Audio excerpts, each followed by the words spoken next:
Hotep, everybody. It is Sunday, February 11th, 2024, and this is our Super Bowl edition of the African History Network show. I'm your host, Brother Michael Imhotep. It's Sunday, February 11th, 2024, and the Kansas City Chiefs just beat the San Francisco 49ers 25-22 in overtime. So some of you all watched that game. As you all know, I haven't watched the NFL game since Colin Kapernick left the league, but we're going to talk about some things involving the Super Bowl on today's show. Many of you all saw Usher perform, and we know Alicia Keys came out and performed with Usher. Also, her performed with Usher as well, and Jermaine Dupri. So there was a surprising performances. CNN.com has this article. Yeah, Usher slayed that halftime show. So there was something for everybody, okay, in today's game. And the game went into overtime, and the Kansas City Chiefs prevailed in Super Bowl LVIII. Now, singer Andra Day, performed the Black National Anthem, Lift Every Voice and Sing, at the beginning of the game. And you know that for Super Bowl LVII, Sheryl Lee Ralph, who stars on Abbott Elementary, performed the Black National Anthem as well. In 2023, that was the first time the Black National Anthem, Lift Every Voice and Sing, had been performed actually at the game. In previous years, it was performed outside of the arena or pre-recorded. So Andra Day performed. I saw a clip of it on Instagram. Many people said she did a good job. Check out this article from people.com. Andra Day performs moving rendition of the Black National Anthem, Lift Every Voice and Sing, ahead of Super Bowl. So on today's show, we're going to deal with some history of the Black National Anthem, Lift Every Voice and Sing, written by James Weldon Johnson, who's a member of my fraternity, Phi Beta Sigma Fraternity Incorporated. And we're going to give you some background history on that. I'm going to share a excerpt of my appearance from February 2023, right after Super Bowl LVII, when I appeared on Farajii Muhammad's show, The Culture. That was on February 13th, 2023. We dealt with the Black National Anthem being performed at the Super Bowl. We also dealt with ESPN's Chris Berman, sports analyst Chris Berman's comments about Abraham Lincoln. You remember in Super Bowl LVII, you had the matchup between Patrick Mahomes and Jalen Hurts of the Philadelphia Eagles, both two African-American quarterbacks.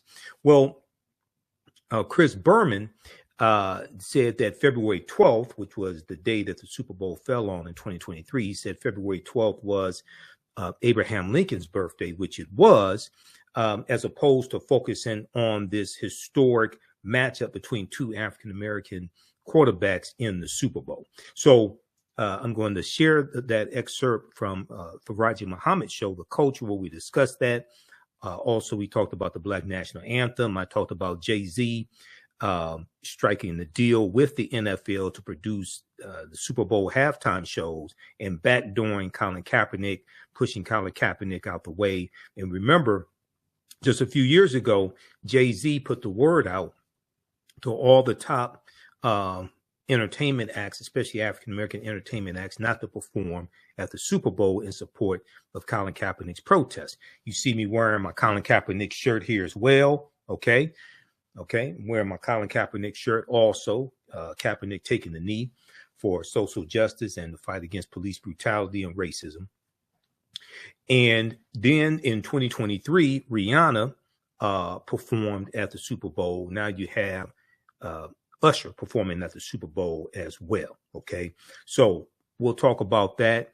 And there's a good article from January 21st, 2024. Now, when it was announced that Andra Day was going to perform the national anthem, the Black National Anthem, I should say, the Black National Anthem, Lift Every Voice and Sing, there was outrage as NFL announces Black National Anthem, Lift Every Voice and Sing will be performed at Super Bowl for 4th year in a row. So in 2023, we saw this backlash from a lot of conservatives, and they said that the NFL is trying to divide the country. You had comments saying there's only one national anthem, things of this nature. Now, the NAACP named Lift Every Voice and Sing as the Black National Anthem in 1919, which was about 12 years before the Star Spangled Banner became the national anthem. It was passed in Congress and signed into law by Hoover. Lift Every Voice and Sing, often called the Black National Anthem, will be sung at Super Bowl 58. The NFL announced it will be performed by Grammy-winning R&B singer Andra Day and will be played alongside the Star Spangled Banner. So you had named the Negro National Anthem by the NAACP in 1919. The song references slavery and the hope for liberation.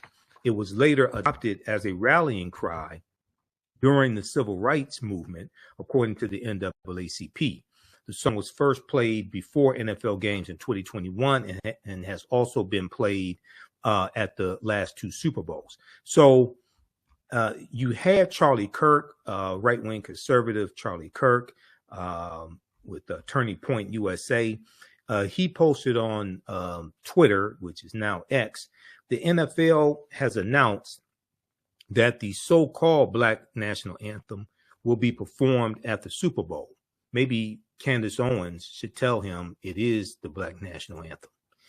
Of course, in reality, the Black National Anthem is performed at every Super Bowl because the Star Spangled Banner is the anthem of all Americans.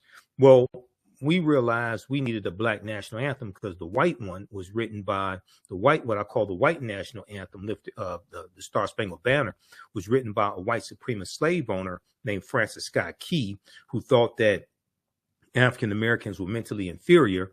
And he used his position as U.S. District Attorney to Washington, D.C. to work against abolitionists and target abolitionists. Okay. One abolitionist he tried to have executed by hanging. So we're going to get into some of the history of not just the Black National Anthem, Lift Every Voice and Sing, but also the white national anthem, the Star Spangled Banner. Okay. We'll do all that on today's installment of the African History Network show. Now, Charlie Kirk went on to say, of course, in reality, the Black National Anthem is performed at every Super Bowl because the Star Spangled Banner is the anthem of all Americans. The effort to create a Black anthem and a Black Independence Day, Juneteenth, is part of a wider project to divide Americans up race. Well, it is interesting that he says this because when you study the history of the Black National Anthem, it dealt with a hope for a better tomorrow. It dealt with understanding where African Americans came from, and is written about 35 years after slavery ends, and is written between 1899 and 1900, and we're going into a new century, and it's a hope for a better tomorrow. Okay, and are continuing to fight for justice, equal rights, etc. And there was a piece from CNN also that dealt with some of the history of Lift Every Voice and Sing. And if we look at this quickly, and then I'm going to go to the segment from when I was on Farajii Muhammad show, The Culture. If we look at this here, what makes Lift Every Voice and Sing so iconic? This is from September 10th, 2020. September 10th, 2020. We look at this piece from CNN.com. And in it, it gives some background history. And here's a picture of James Weldon Johnson, who also organized the Silent March of 1917 for the NAACP. And you had 10,000 African Americans marching down Fifth Avenue in Manhattan, and they were fighting for a federal anti-lynching law, a federal anti-lynching bill, okay, 1917. Charlie Kirk doesn't want to discuss that. Well, when we look at this history here, it was adopted in 1919 as the Black National Anthem, okay? In 1900, when Lift Every Voice and Sing was composed, Black Americans were teetering on a fulcrum of history. The visibility and influence of African American traditions was growing, but Reconstruction efforts had failed to provide widespread opportunities for financial and educational advancement, because we know Reconstruction collapsed in 1877 with the Compromise of 1877. Moreover, racism stood ready to close any door Black achievers dared to open, generally speaking. Okay, now, among Black leaders of the day, education, artistic excellence, and the power of Black communities of faith were both forces of strength and precious keys to progress. To many men and women, like the Johnson brothers, okay, James Weller Johnson and his brother Rosamond Johnson. Rosamond was a classically trained musician, and he put the melody to the poem, to the lyrics of Lift Every Voice and Sing. To many men and women like the Johnson brothers who managed to find success, the rise of one Black American helped lift up all, okay? In 1919, the NAACP proclaimed the Negro National Anthem a full 12 years before the Star-Spangled Banner was adopted as the national President Herbert Hoover. It is an omnipresent part of African-American worship traditions and an enduring refrain for great Black artists. Okay, so read the rest of this piece here. And they show a picture of his brother also, John Rosamond Johnson, who was a composer. They show a picture of him as well here. Okay. This piece from CNN is called "What Makes Lift Every Voice and Sing So Iconic?" Now, the Super Bowl, when we look at the National Retail Federation, it's expected that Super Bowl 58, and you know they use Roman numerals for the Super Bowl, it's expected that Super Bowl 58 was going to be watched by 200 million people, okay? In their Super Bowl 58 survey, the latest consumer spending data from the National Retail Federation and Proper Insights Analytics 2024 Super Bowl survey found that a record 200.5 million U.S. adults plan to tune in to the big game. This year, 112 million people plan to throw or attend a Super Bowl party, and another 16.2 million plan to watch the game at a bar or a restaurant. Total spending on food and drinks, apparel, decorations, and other purchases for the day for the Super Bowl is expected to reach a record $17.3 billion or $86.04 per person. So the Super Bowl is huge, huge business. We know that a 30-second Super Bowl commercial was going for $7 million also, $7 million. All right. Also, be sure to visit our website, AfricanHistoryNetwork.com, AfricanHistoryNetwork.com. You can register for my new 10-week online history course that I teach on Saturdays, 2 p.m. Eastern Standard Time. Ancient Kemet, one of the original names for Egypt, Ancient Kemet, the Moors, and the Ma'afa, understanding the transatlantic slave trade, what they didn't teach you in school. Register right here. We also have my 10-week lesson plan here for all the classes laid out, so you can see the type of content that we'll cover in the class. We had a great class number 1 on February 10th. Class number 2 is Saturday, February 17th, 2 Standard Time. We do the sessions live. All the sessions are archived and recorded. You can go back and watch it anytime. Okay. So it took a lot to put this class together and continue to do this. We appreciate your support.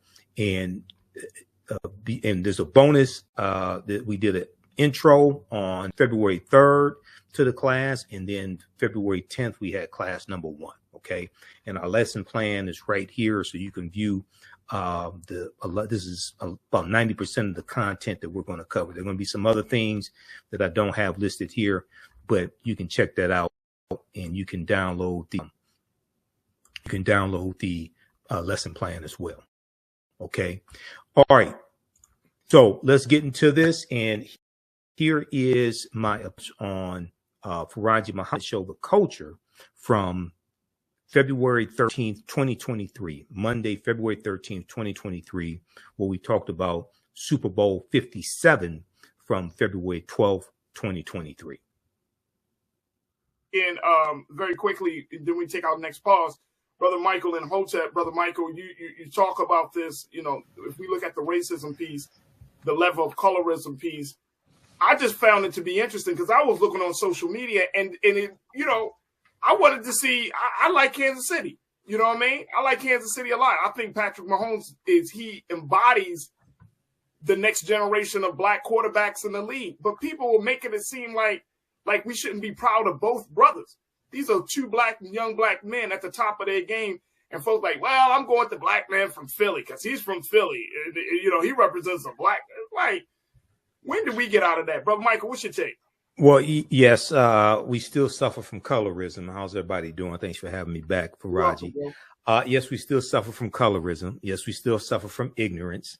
And if we're saying that Patrick Mahomes is not black because he's biracial, then we have to say Colin Kaepernick is not black. He's biracial as well. We have to say Frederick Douglass was not black because he was biracial. We have to say somebody like Bob Marley. Bob Marley was biracial also. So it's like you have to look. I think some people are making comments and don't follow football. And I don't follow football. I haven't watched the NFL game since Colin Kaepernick left the league in 2017. I didn't watch the Super Bowl, didn't watch the halftime show. I already told people I wasn't watching. I told Roland Martin this Friday.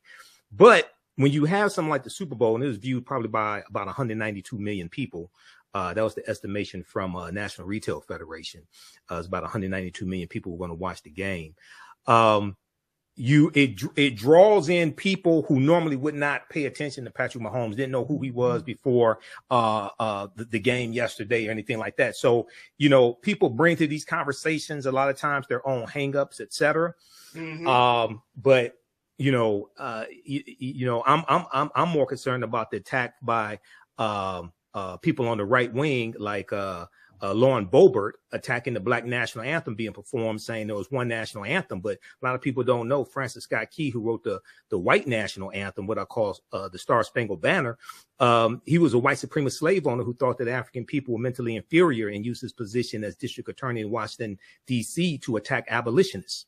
So it's like our priorities are not in order when we say things like that. I think, and we got to take a quick pause, and folks, I want y'all to chime in as we're talking to my brother Scotty, my brother Michael, and Imhotep. But I think that it just goes to show you, Scotty, that as much as we like to think that we are, knowledgeable, as much as we like to think that we have an understanding of some very, very deep issues, we really don't. We really don't. Like we are still very immature, and I'm not saying that to insult. I'm saying we're still on the baby level of understanding the complexities of race. We're still kind of working from a space of just emotion versus looking at facts and reasoning. What's your take very quickly? I mean, I love what Brother Mark said, about the different people who are biracial and things like that. But like, when I say you play the fence, it's like, some people want you. I hated to see Colin Kaepernick, lose what he stood for something and lost it. Right.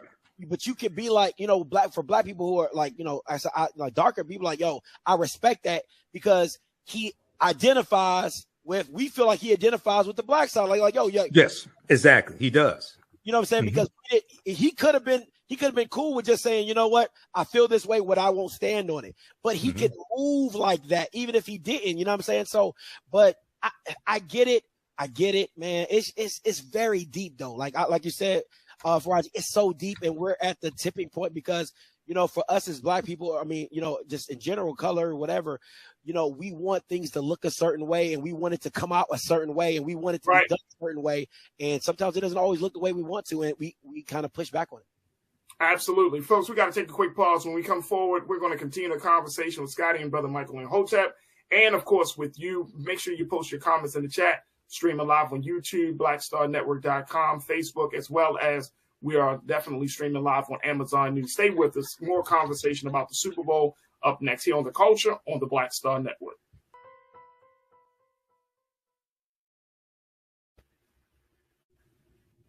Folks, welcome back to the show. We have been talking to another big from Off Script TV. Make sure y'all check him out on Facebook and YouTube and all social media platforms as he continues to give us the latest in the sports world. And I got my brother Michael Imhotep, who serves as the host of the African History Network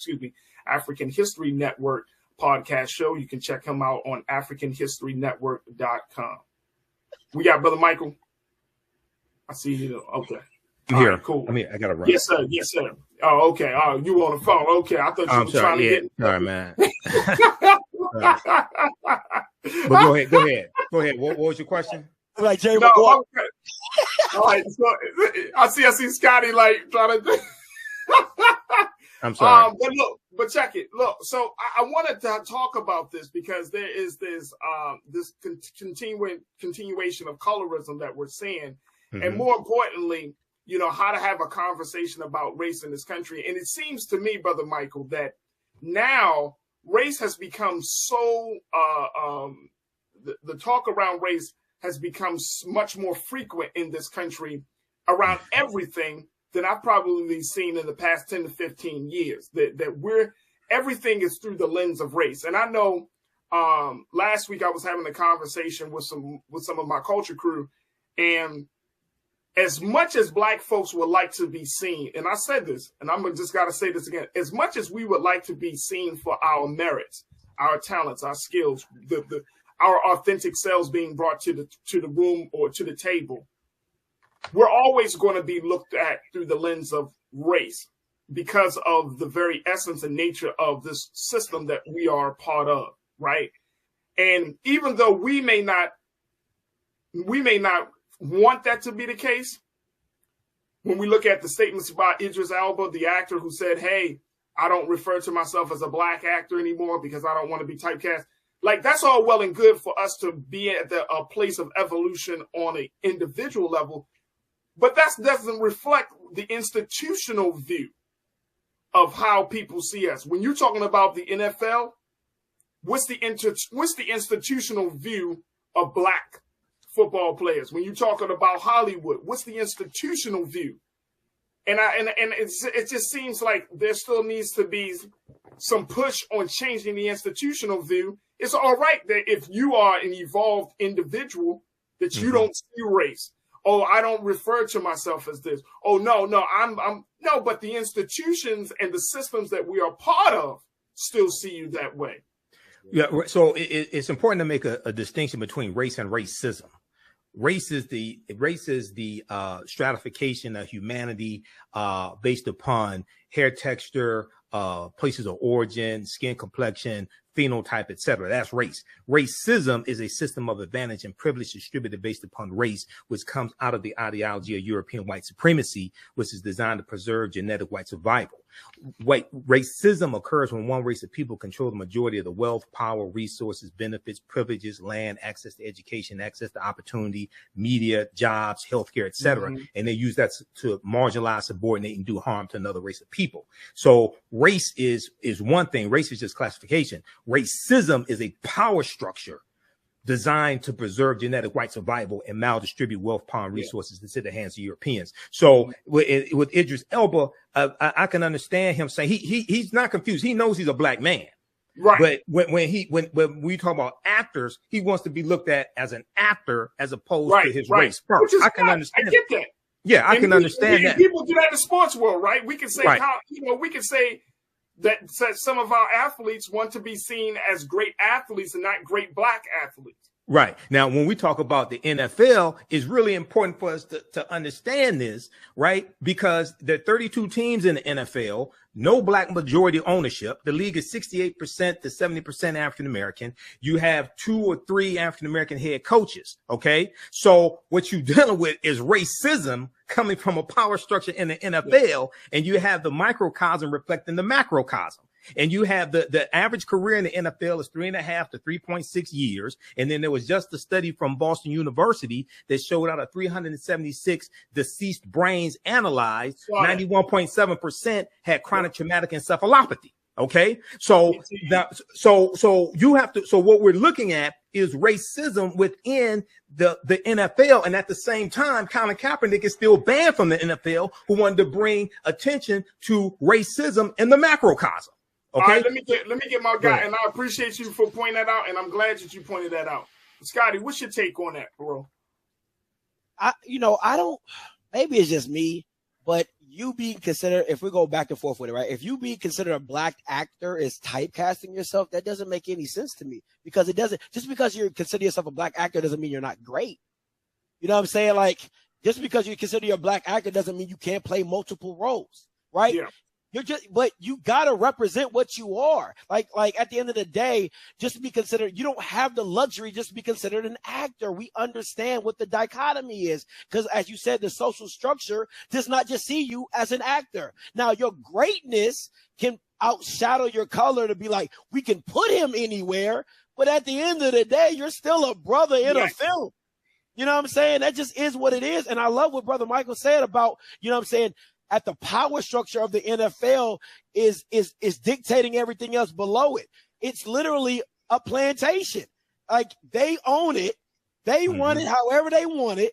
And then they know that anytime one of the workers rise up, well, we'll just cut him out and we'll fill him in with somebody else, because we know that other brothers look at this as so much as an opportunity that they're willing to be quiet to get the check, no matter how long that is. If it's 3 years, 5 years, 10 years, they will play the role in the back, get the money, and then once they get the money after 7 or 8 years, then they'll become an advocate about change. But then you weren't the advocate when you was playing. Now you set up for life. You done took everything that they done given you, and now you want to be an advocate? That, you know what I'm saying? And now you telling other bro, hey, Scotty. Come on, man. Come on. Hey, look, hey, Scotty, let me tell you, that is one of the most, that point right there, brother, is one of the things I often push back on. You can't just be like, all right, I'm going to be conscious and I'm going to ride it out for 7, 8 years, like you said, and then be conscious afterwards. It's like you're doing yourself a disservice, right? Like, I get it, right, man. I know everybody got to eat, right? Everybody got to eat. But let's keep it real. Like, what NFL players are being paid, that's 3-4 lifetimes. $200 million. I mean, come on, man. Like, you know, we acting like we talking about $100,000 here. We talking about 50 grand, like everybody got to eat. $200 million, $125 million, $130 million. Like, how much are you eating, bro? like, let's put this in proper perspective. So I feel that. Look, I want to bring our attention to another element of this colorism race conversation, because during yesterday's game, Chris Berman of ESPN, who is known to have said and have done some racist things, right? Back in 2016, Jamel Hill described having an interaction or a message from him where he said some very, racist and very disparaging remarks as a woman about her when she was departing from ESPN at that time. So Chris Berman came out. He was talking about the fact that you got these two black quarterbacks in the Super Bowl, and I just want to play the rest of what he had to say. Take a listen, folks. But also, of course, two African-American quarterbacks starting against each other in the Super Bowl for the first time. Fittingly, February 12th is Abe Lincoln's birthday. Here we go with the highlights in case you missed.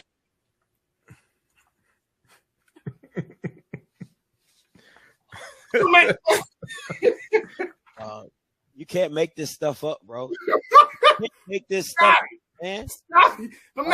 The man said fittingly February 12th is Abe Lincoln's birthday. Like, right. Hey, thank him for these two black quarterbacks for playing in the NFL. Because if it wasn't for Abe Lincoln, And you know what he did for them black people? Can't make this stuff up, bro. Who the hell? Right.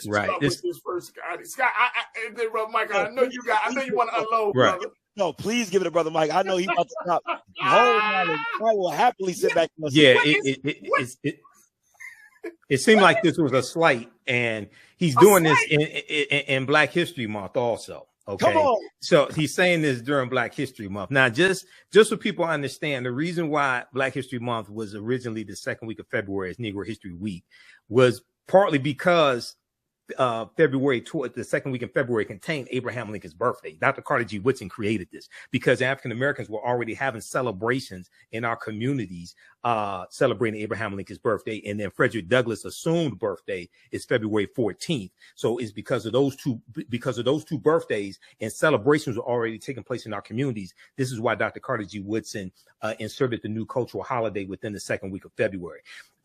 So it appears what he's trying to say is, well, if it hadn't been for Lincoln, who, freed the slaves, we wouldn't have these two black quarterbacks. But that's a misunderstanding of the Civil War. African Americans took up arms and we freed ourselves. Okay. We fought there's almost 200,000 of us that fought in the Union Army and the Navy. And they let African Americans fight on behalf of the Union when their backs were against the wall and they were being beaten by the South or by the Confederacy. And even with the Emancipation Proclamation, even though it did not free the enslaved Africans because the Union had no authority to dictate to the Confederacy what they could do, it was a military strategy designed to bring the South back into the Union and rob the South of their largest asset, which were the enslaved Africans. They had about 3 million of them or so in the Confederate States of America, the CSA, the Confederacy.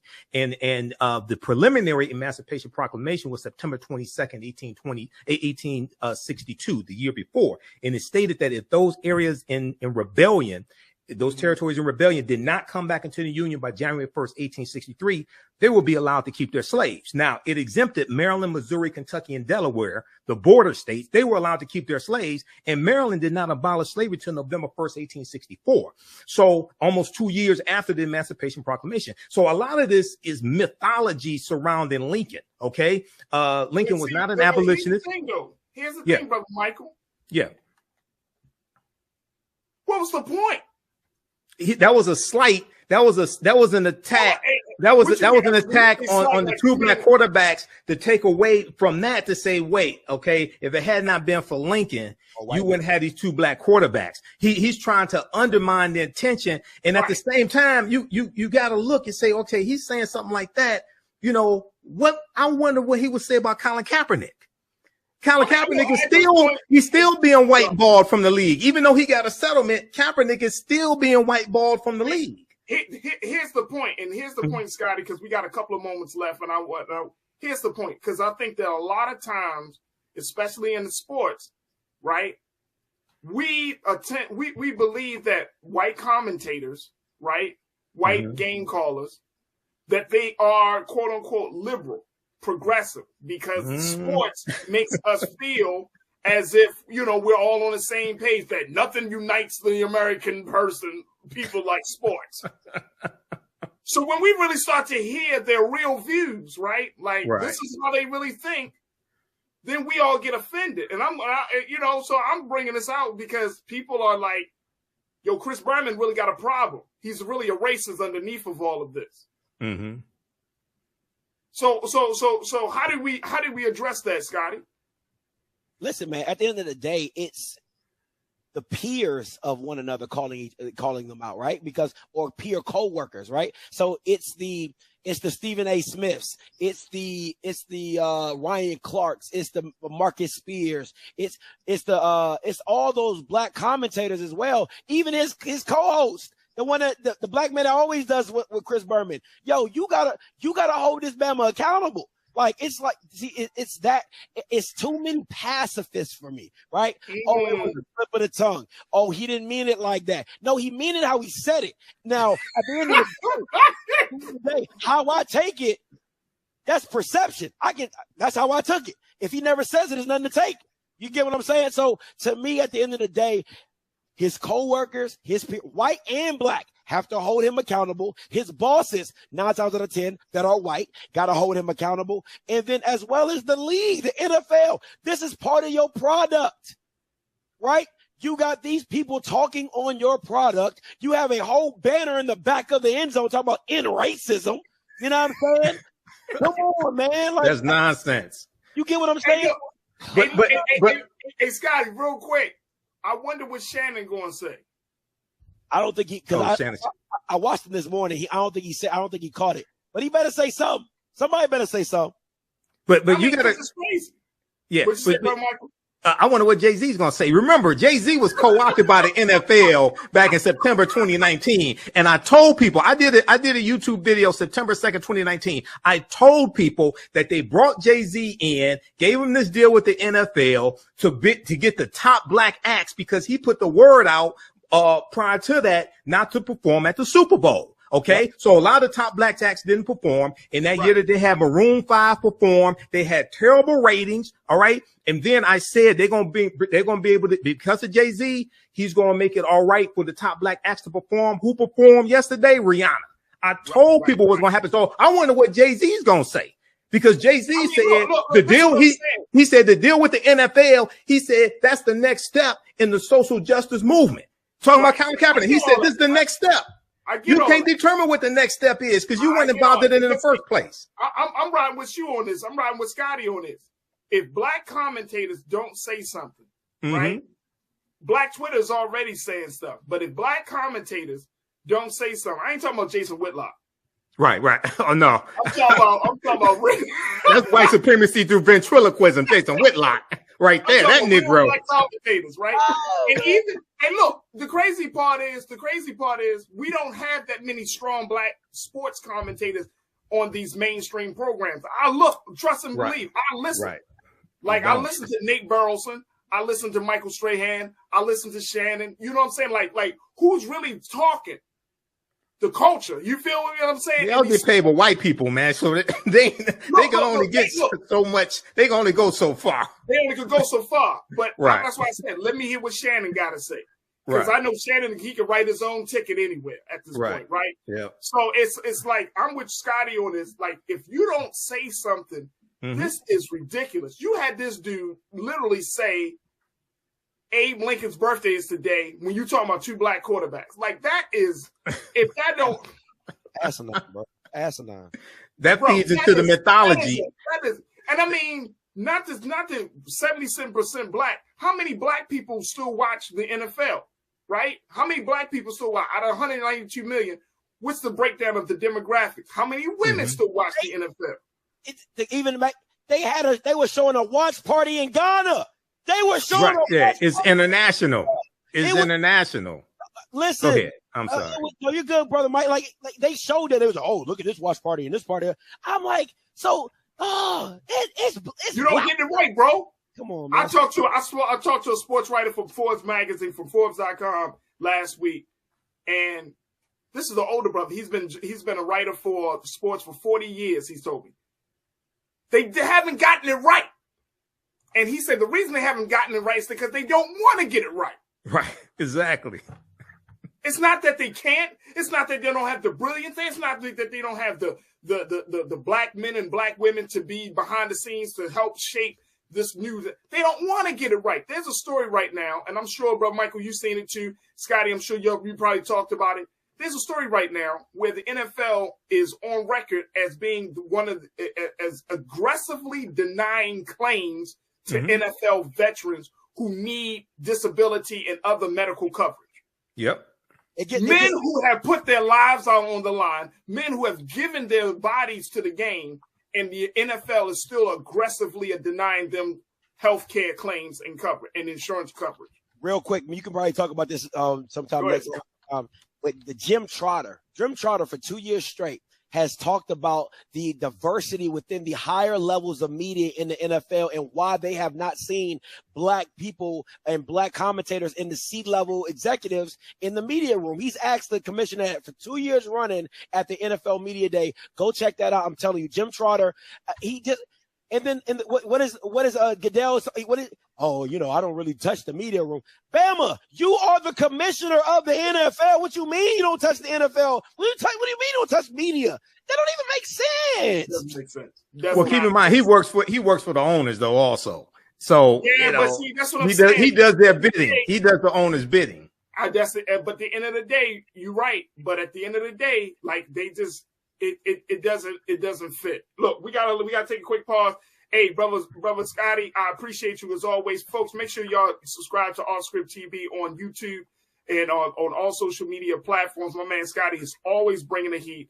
Truly appreciate this brother and his insight. And every time we talk sports, I always think about my brother, and I'm bringing him in on all of these conversations. And make sure y'all follow him on all social media strategy platforms. Hey, brother Scotty, thank you so much for checking in today. Hey, anytime, Farajii. Thank you, brother Mike. Absolutely. Hey, thanks, Scotty. Folks. All right, how's everybody doing today? All right, Hotep, everybody. Hey, this is Michael Imhotep, founder of the African History Network, host of the African History Network show. I'm a talk show host, researcher, lecturer, writer, and historian. So some of you all saw me today on Farajii Muhammad's show, The Culture, on the Black Star Media Network. I was on this show Monday, February 13th, 2023. And we talked some about the Super Bowl and some aspects of it. And one of the things that I brought up was backlash that the NFL was getting for having Sheryl Ralph of Abbott Elementary perform Lift Every Voice and Sing, which is the Black National Anthem. And it has unofficially been the Black National Anthem since 1917. Okay, so she's been getting backlash. Well, the NFL has been getting backlash from some conservatives on social media. And I talked about this some and compared this to the white national anthem, because you had some conservatives saying, oh, well, there's only one national anthem. Okay. And so I want to deal with some of this history here briefly. Okay. There was a good article from the dailymail.co.uk. America has one national anthem. America has one national anthem. NFL fans debated as Black National Anthem Lift Every Voice and Sing is sung at Super Bowl 57. All right. The unofficial Black National Anthem was performed. Lift Every Voice and Sing was promoted by the NAACP as the Black National Anthem in 1917. A pre-recorded rendition was played before the Super Bowl in 2021 and 2022. So this is the first time it's actually been performed inside the stadium. Okay, right before the game. This is the first time that's happened. And this article is from February 12th, 2023. So the Black National Anthem, so the article talks about the Black National Anthem was performed before the Super Bowl for the third time in a row, causing outrage on social media. So you have some people who are just upset about this. And it's like, you know, people were performing WAP by like Cardi B and Megan Thee Stallion and anything like that.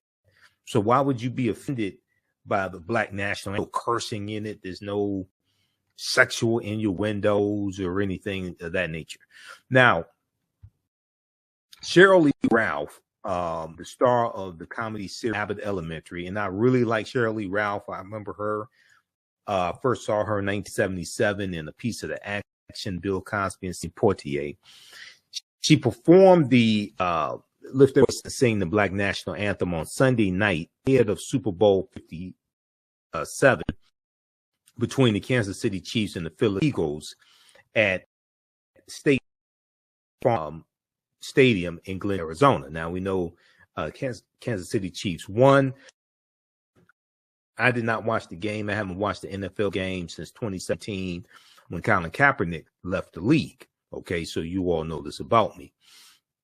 Now, the song Lift Every Voice and Sing became an unofficial Black national anthem when it was adopted by the NAACP in 1917. All right. And here's a picture of our sister, Sheryl Lee Ralph, singing the Black National Anthem, Lift Every Voice and Sing. Now, I want to deal with briefly some of the backstory, some of the history of how this song became written, how this became the Black National Anthem. Everybody share this broadcast on your social media platforms. Invite your friends to tune in. Also support the African History Network. Okay, so here's some background information on Lift Every Voice and Sing, the Black National Anthem. Now, there was an article, now back in 2018, Beyonce performed the Black National Anthem at Coachella.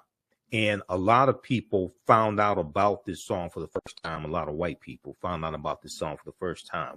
When I was in elementary school, we had to learn the song. It was taught to us. All right. So there was this article here from the Washington Post, Lift Every Voice and Sing, the story behind the Black National Anthem that Beyonce sang. This is an article from April 16th, 2018. And Beyonce blew it away with and she had a style band that was, so she gave people a big introduction into African American culture, okay, by performing the Black National Anthem and Kids Day. Okay, let me see. Can we get? I'm trying to get this lined up here. All right, there we go. And let me just refresh the screen right quick. Stand by.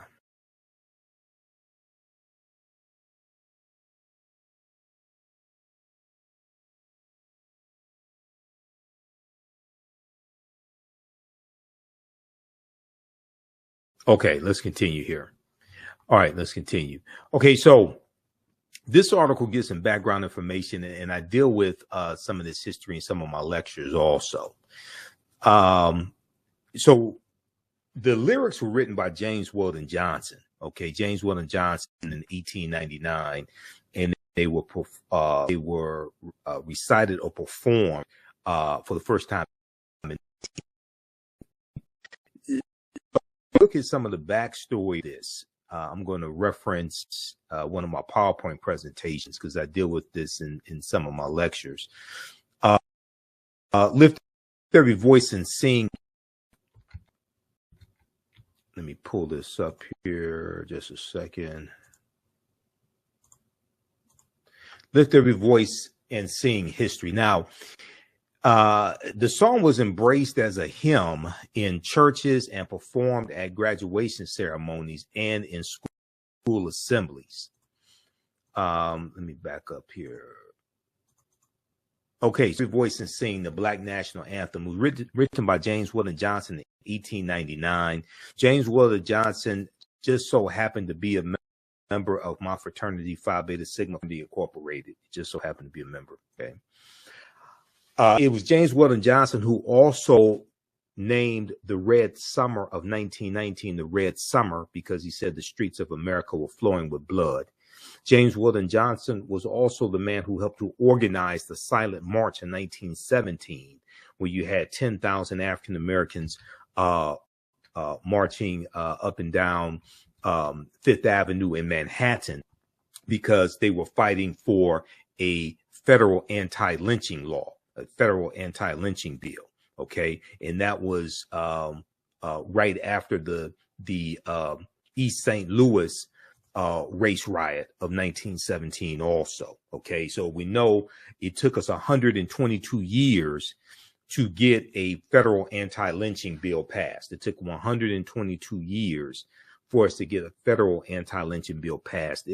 A federal anti-lynching bill was first introduced in the House of Representatives in 1900 by Representative George Henry White of North Carolina. He was a Republican. He was the only African American left in Congress because Southern states had changed their state constitutions to impose poll taxes and literacy tests and suppress the African American vote. Okay, so it took us 122 years. It was in 2022 that the Imhotep anti-lynching bill passed both the House and the Senate and was signed into law by President Joe Biden. All right, so James Weldon Johnson was in 1899 a young poet named James Weldon Johnson. He was also a school of African American birthday in our Lincoln's assassination, the year after Lincoln's assassination. And hold on just a second. Let me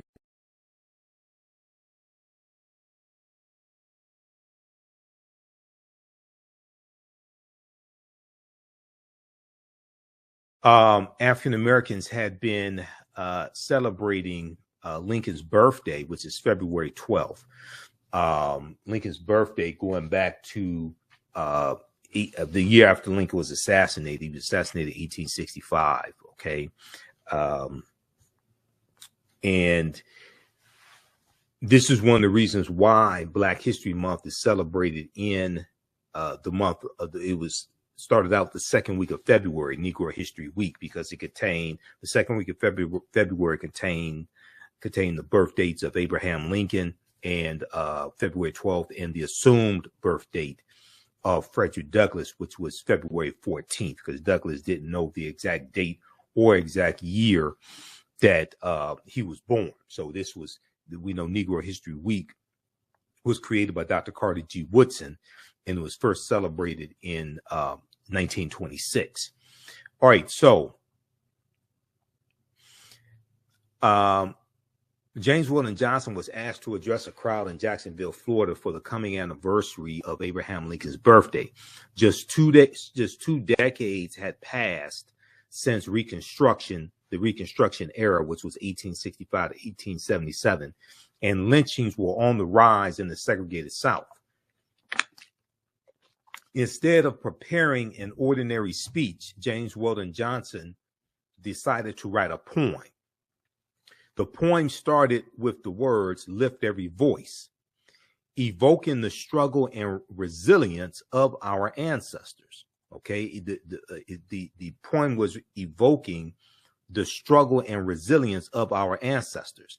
Now, the following year, in the year 1900, a chorus of 500 school children performed the song at the Abraham Lincoln celebration. The song quickly took off, becoming a rallying cry for African American communities in the South, or as one observer noted at the time, quote, a collective prayer.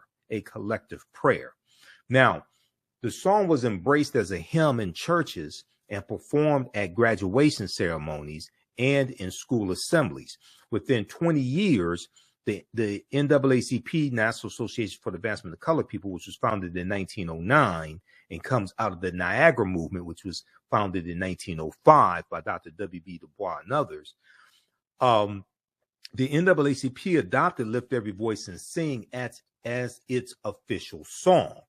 Okay, now it becomes the unofficial Black national anthem in 1917. But when I was growing up, we were just taught it was the Black national anthem. We did not look at it as the unofficial Black national anthem. I think you have some white people in the media who say it's the unofficial Black national anthem, but growing up and it being us singing it in elementary school, high school, and then at African cultural events, African centered events, we never said we're going to sing the unofficial Black national anthem. No, we said we're going to sing the Black national anthem, period. So I think you have white writers and you may have some African-American writers who are influenced by white people who buy into this and say it's the unofficial Black national anthem. But for us, it was no discussion on that. Okay.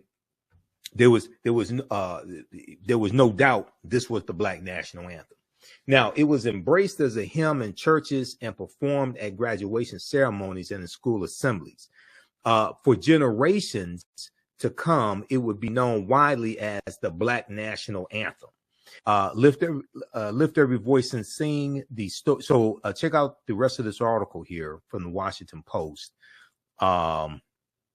Lift every voice and sing the story behind the Black national anthem that Beyonce sang. Lift every voice and sing the story behind the Black national anthem that Beyonce sang. This is from the Washington Post from August 16th, 2018. Okay, so check out that article. All right, so Beyonce introduced, who won 32 Grammys also, right? Beyonce to make a lot of people aware of the Black national anthem. Now, Sheryl Ralph, who's phenomenal in her own right, sings it at the Super Bowl, okay? And you have a lot of conservatives in this era of attacking critical race theory, attacks on African-American advanced placement, African studies courses, attacks on Black History Month, and books being banned in schools dealing with Dr. King and Rosa Parks and Ruby Bridges, etc. Okay. In this whole climate, now at the Super Bowl, okay, which was probably watched by about 192 million people, was expected. The National Retail Federation estimated that 192 million people, 92 million Americans would watch the would watch the Super Bowl. Okay. All right. So then you have Sheryl Ralph performing, and you had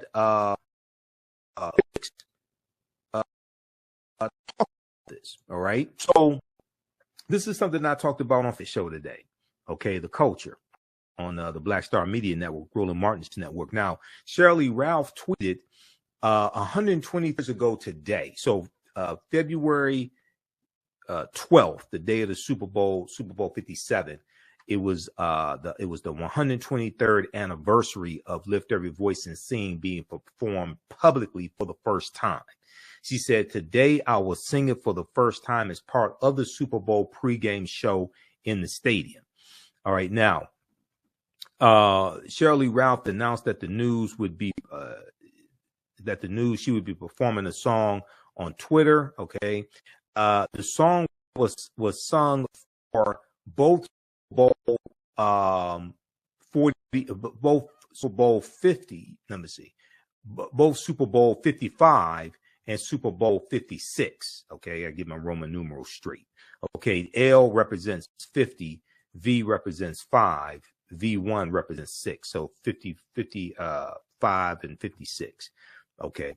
The song was sung before both Super Bowl 55 and 56, performed by Alicia Keys in 2021 and performed by Mary Mary in 2022. However, Sheryl Ralph was the first person to have sung the song on the actual field inside the stadium, because with Alicia Keys, it was pre-recorded. They showed the video before the Super Bowl game. It was pre-recorded. For Mary Mary, they performed live, but they performed outside of the stadium. Okay. Sheryl Ralph was the first person to have sung the Black national anthem actually on the Super Bowl field inside the stadium.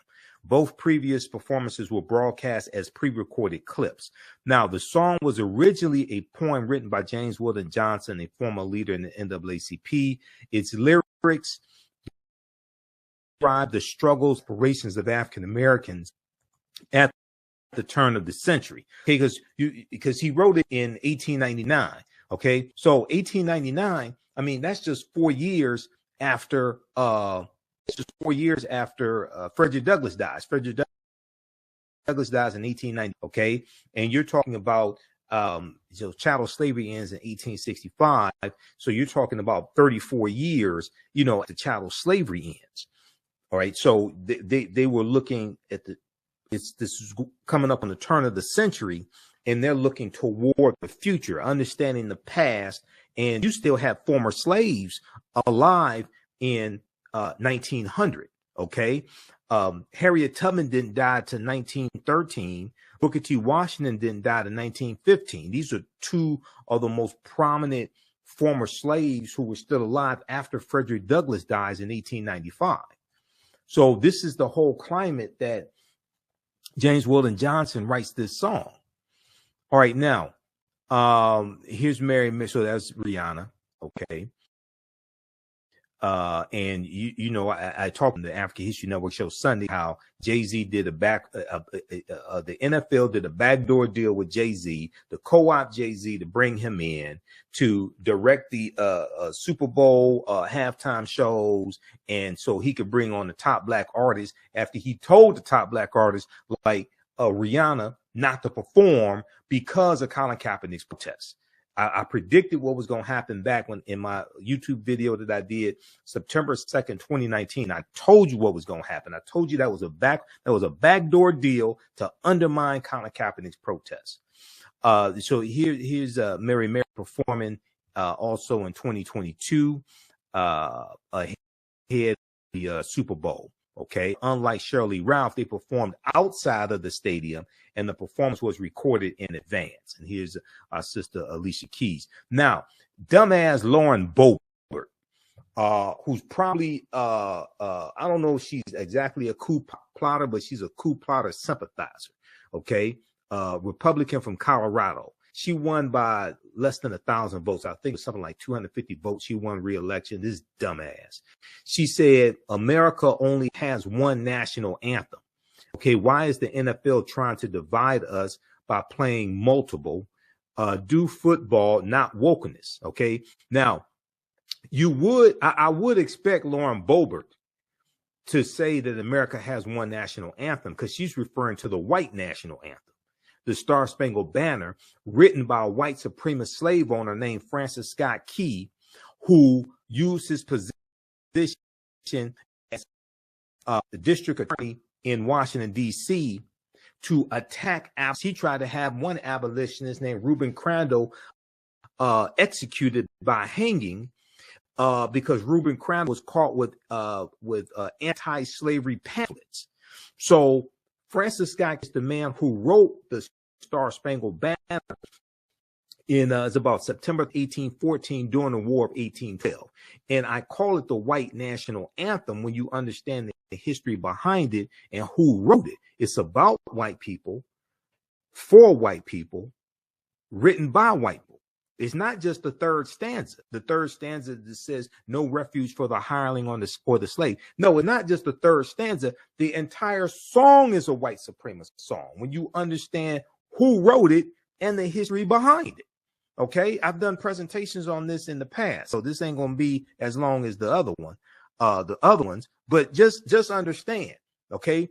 Because some people are confused. Why you call it the white national anthem? Go study the history of it. I'm going to reference an article about Francis Scott Key in just a minute here. So when I see people like Lauren Boebert, okay, Republican, coup plotter sympathizer,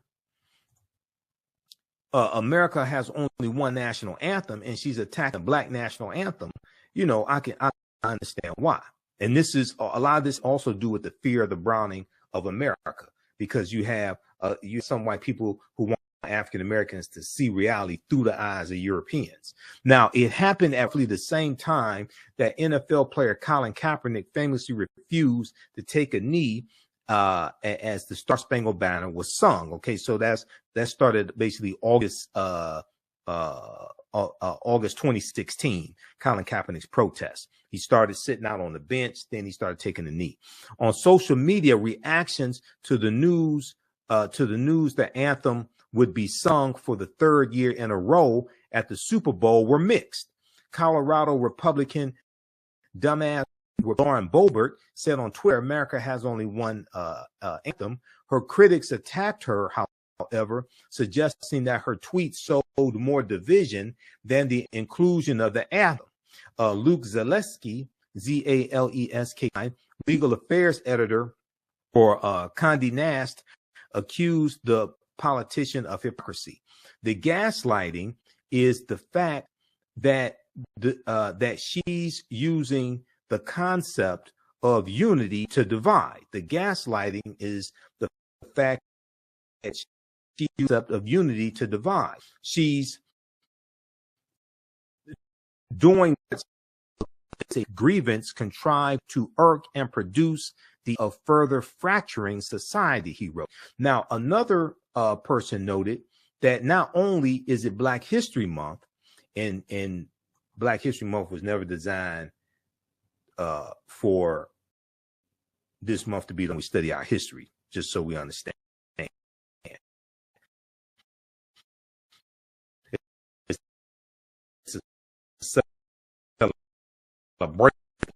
So hopefully somebody will let Morgan Freeman know. Now, another person noted that Black History Month, but it's also the first time two Black quarterbacks have faced each other in Super Bowl history, as Patrick Mahomes of the Kansas City Chiefs and Jalen Hurts of the Philadelphia Eagles led their respective teams. We know Kansas City won. Didn't make any difference to me. I'd rather have African-American team ownership than two Black quarterbacks in facing each other, and all the owners of the 32 teams are white. Okay. And then you got one that's Pakistani American, but he's passing for white. Now, the song is meaningful to African Americans. It's also a historic game with two Black quarterbacks, the first time ever. Get over yourself and your ridiculous white grievances. If you don't like it, don't watch. Simple. They tweeted. Okay, here's Shirley Ann. All right, our sister Shirley Ralph. Now, Laverne Spicer said the Black national anthem is the Star Spangled Banner. The white national anthem is the Star Spangled Banner. The national anthem is the Star Spangled Banner. If you live in the United States, your national anthem is the Star Spangled Banner. Okay. Now it took, if I remember correctly, it took about it took dozens of tries to get the Star Spangled Banner to become the national anthem, number one. But number two, if you actually understand history, then the Star Spangled Banner for African Americans is not something that we would claim in our right minds, and it's not something that we should claim. Okay, because it is a anti-African American song. And when you understand the man who wrote it, you understand why I say that. Okay. Daryl B. Harrison, who appears to be African American phenotypically, said the NFL was making them by allowing to be sung, also suggesting that it made America a nation of two anthems. Well, the league is 68 to 70% African American. Okay. So they should perform. They should have been performing the Black national anthem long before that. The league is 68 to 70% African American. They should perform it. Now, at the same time, I would argue that we should stop watching the games as well. That's a whole nother conversation. Okay. At the same time, I would argue that we should stop watching the games. Because I still stand with Colin Kaepernick's protests. Okay. And Kaepernick is being whiteballed from the league. So I don't understand why we're watching the games in the first place. And they sold a 30-second commercial for $6.5 million. They sold a 30-second commercials were going for $6.5 million. Okay. So many of us would rather be entertained than be empowered. If we all rallied behind Colin Kaepernick, leveraged our economic dollars to put pressure on the NFL, stop buying tickets, stop buying jerseys, okay, stop watching the games on TV, things like this, okay, stop going to the games. that would have a tremendous impact, because then it would put us in the driver's seat and we could put pressure on the NFL. You need to have African-American team ownership. You need to have better health benefits for the players after they retire from the league. Okay. You need more African-American head coaches. There's only like 2 or 3 African-American head coaches in the league, but we'd rather be entertained than be empowered. So, you know, a lot of times you teach people how to treat you. So then let's see, you have the comment from Luke Zaleski as well. He's performed America the Beautiful. I like Babyface. Ask the question, why? Okay, not as love of crime, but just Babyface, why? Okay, come on. So read the rest of this article here. Then they have the lyrics to Lift Every Voice and Sing also. Okay, very interesting article. The backlash that the NFL is getting for having Sheryl Lee Ralph perform the song. Okay, you may hear more backlash from the coming days. Now, DMP, who is this? DMP said, did you hear Chris Berman's dumbass 18? Yeah, we talked about that on Farajii Muhammad's show, The Culture, today on the Black Star Media Network, okay, Roland Martin's network. And I said that, you know, if you want to talk about Abraham Lincoln, you can talk about Abraham Lincoln. So what Chris Berman was trying to do is he was trying to imply that he wanted to gloss over the fact that you had 2 African-American quarterbacks playing on opposing teams for the first time in Super Bowl history. And he was implying, hey, if it wasn't for Abraham Lincoln, these guys would still be slaves. Okay? And Abraham Lincoln was not a savior for African Americans. Now, he was better than most white people at the time. He was not a savior. We took up arms and freed ourselves. Okay. We ran away from plantations. All right. We ran behind Union lines. What was the Civil War a good thing for African Americans? Yes, it was. You had almost 200,000 African Americans who fought in the Civil War. We joined the Union Army and we joined the Union Navy and fought in the Civil War, and we fought for our freedom. We took up arms and fought for our freedom. We didn't passively wait for white people to free us. All right. And it's important to understand that the Emancipation Proclamation of January 1st, 1863 did not legally free the slaves. Okay. If you go to loc.gov, the Library of Congress website, loc.gov, and if you read it, it tells you that the slaves in the territories that are in rebellion, okay, the territories that were part of the Confederate States of America, the Confederacy, it was saying that those slaves would be freed if those territories did not come back into the Union by January 1st, 1863, because the initial Emancipation Proclamation was September 22nd, 1862. The Emancipation Proclamation was an ultimatum to the Confederacy to bring the territories back into the Union, okay, to bring those territories in rebellion back into the Union. The Civil War was not fought slaves. The Civil War was fought to bring the South back into the Union, to keep the Union together, because the South was the economic engine of America. The goal of the Civil War was not to end slavery. The goal shifted after the Emancipation Proclamation of January 1st, 1863. But it also says that the border states were exempt. So Maryland, Missouri, Kentucky, and Delaware, they were still allowed to keep their slaves. Okay, Maryland did not abolish slavery till November 1st, 1864. This is something we talked about in my class on Saturday, class number 1 of Ancient Kemet, the Moors, and the Ma'afa. understanding the transatlantic slave trade, what they didn't teach you in school.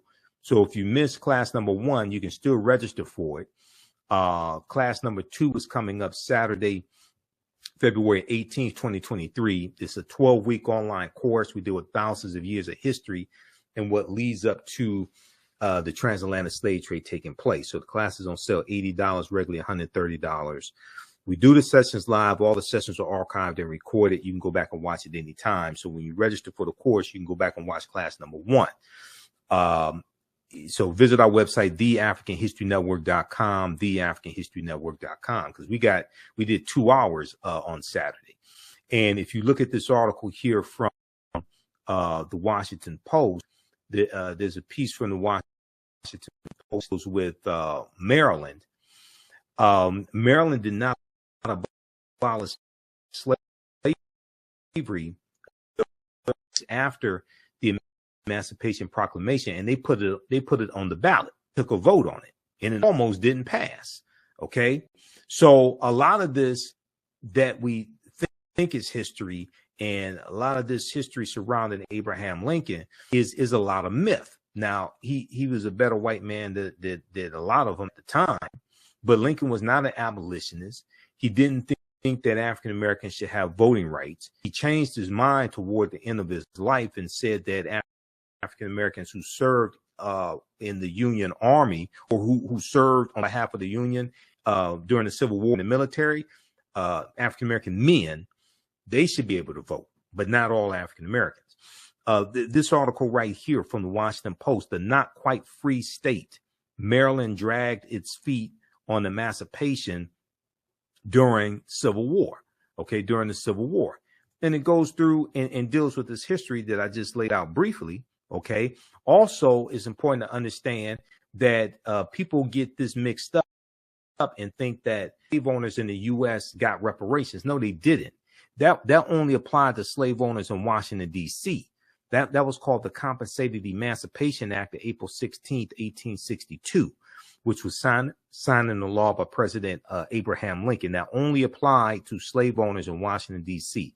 That did not apply to all slave owners in the country. Okay, because I hear people misstating that, and I guess they're confusing what Great Britain did in 1834 with their Slavery Abolition Act of 1834, where they took out a loan for 19 million pounds, and Great Britain paid 46,000 British slave owners reparations for freeing 800,000 enslaved African people. I guess they're getting the two mixed up.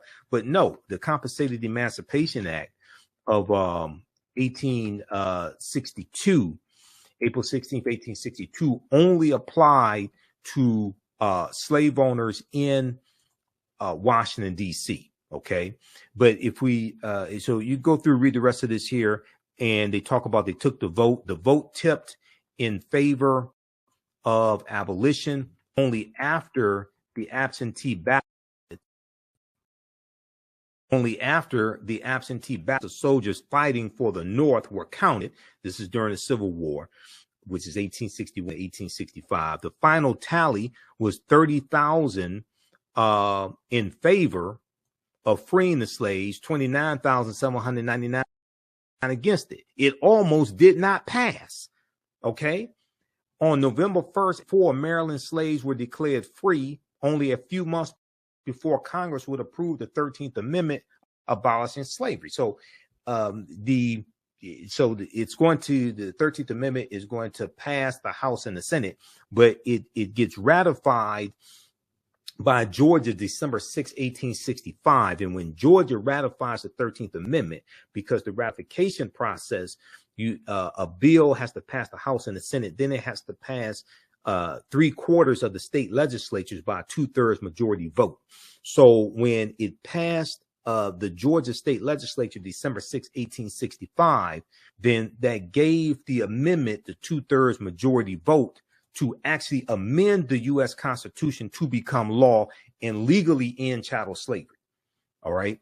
So I encourage people to go to loc.gov, the Library of Congress website, and also go to archives.gov and read these documents, Emancipation Proclamation, read the U.S. Constitution, read the Declaration of Independence, because when you go through and read these documents, you get a much better understanding of history and understanding of law, and laws shape historical events shape movements, shape laws and policies. So you have a cycle. These are the type of things that I deal with in my online courses. Okay, so if you, how's everybody doing? Give us a thumbs up, give us a heart, give us a like on this broadcast.